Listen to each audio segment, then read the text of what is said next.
Hai, salam sejahtera kepada Prof. Noria. Saya Andres Anak Joriki, nombor matrik 103327 dan juga merupakan ketua bagi kumpulan 2. Dalam kajian ini, kami akan mengkaji tentang 4 perkara, iaitu fungsi, sejarah, corak dan kaedah pembuatan. Seterusnya adalah abstrak.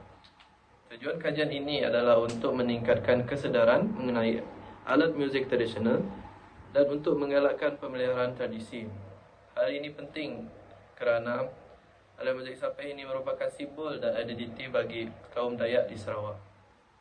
Seterusnya merupakan pengenalan bagi hasil kajian kami.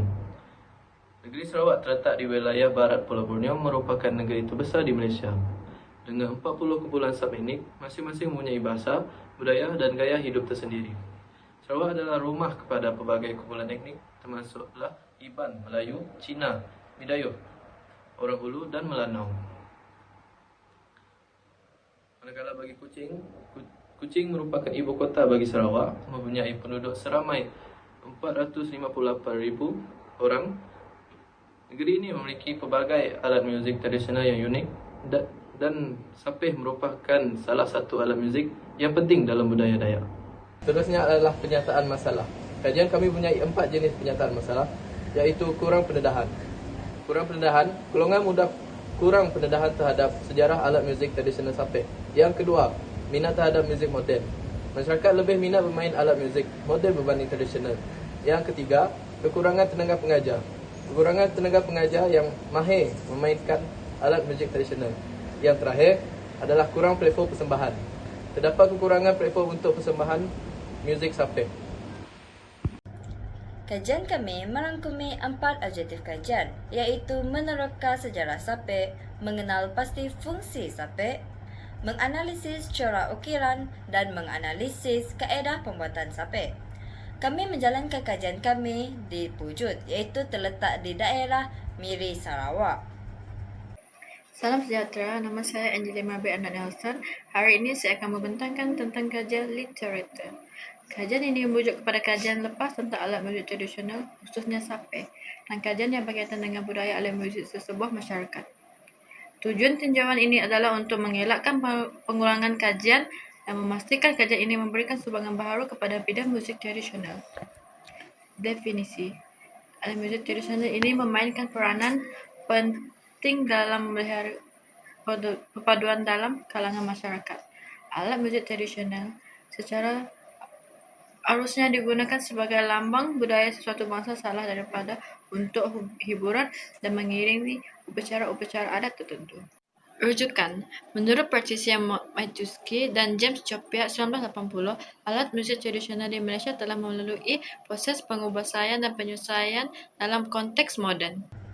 Kami menggunakan 3 kaedah metodologi kajian, iaitu kuantitatif yang dilakukan melalui borang soal selidik di mana kami mengedarkannya menggunakan Google Form.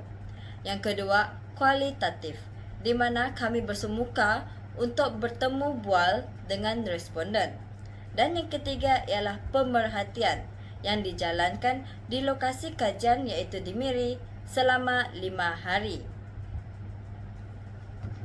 Hai, nama saya Alia Wahida binti Al-Bakri, nombor matriks 103195. Demografi responden ini merupakan satu kajian di mana kami telah memberi soal selidik kepada 100 orang responden.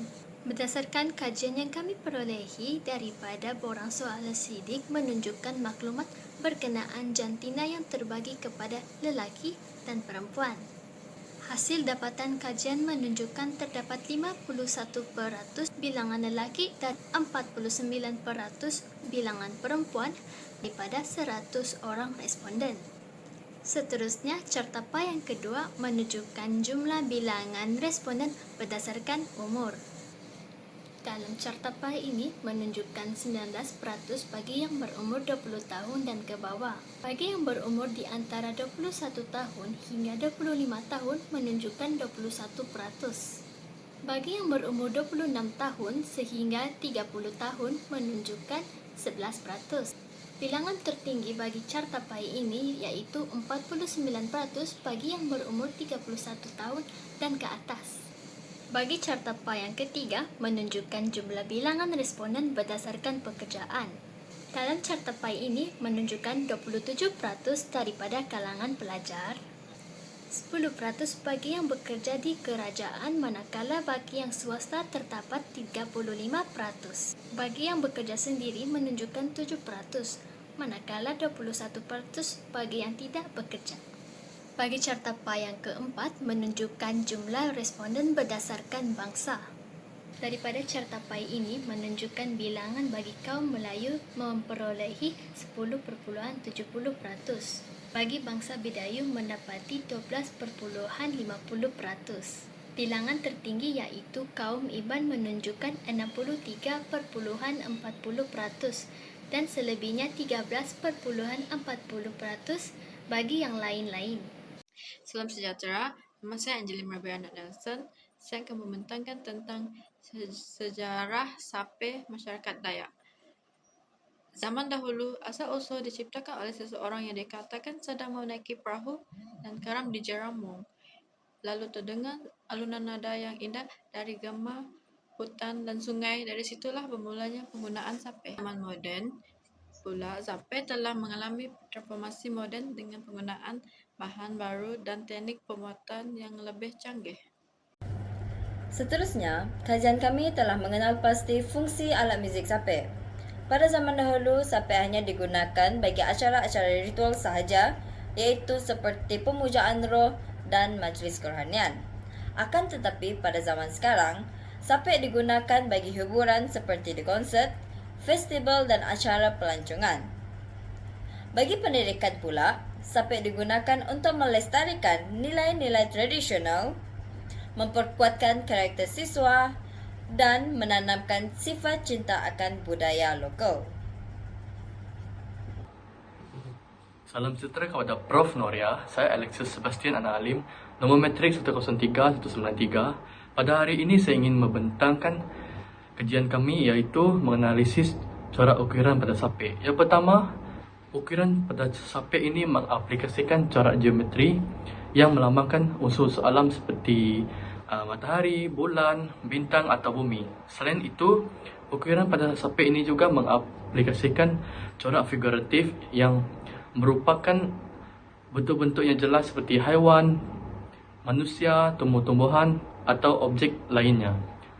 Akhir sekali, sape ini juga mengaplikasikan corak abstrak.